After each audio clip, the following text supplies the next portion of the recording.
aujourd'hui, le marché mondial de l'aluminium est dans une situation totalement dramatique. À vue de nez, et si tous les producteurs payaient à peu près un prix équivalent de leur énergie, il n'y en aurait pas aujourd'hui un seul pratiquement qui couvrirait ces coûts.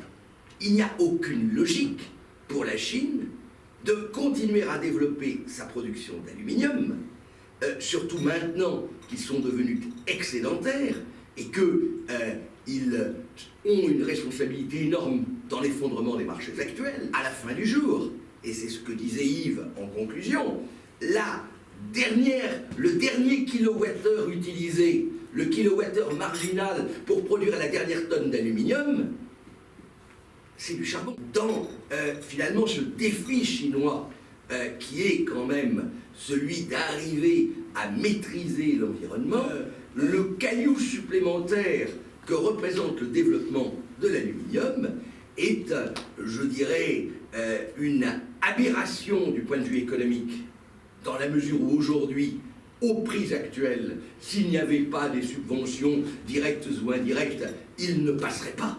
Même s'ils ont probablement les alumineries les plus modernes de la planète. Donc ça c'est le premier point, ça ne durera peut-être pas et il y aura un certain nombre de fermetures ailleurs. D'un point de vue environnemental, je ne vois pas de solution pour eux pour sortir de cette dépendance du charbon. Or vous le savez, c'est là le problème majeur, l'un des problèmes majeurs, notamment dans la perspective de la COP21. Et il y a de ce point de vue-là, d'un point de vue de politique publique chinoise, quelque chose qui frôle l'aberration et que nous essayons de souligner ici.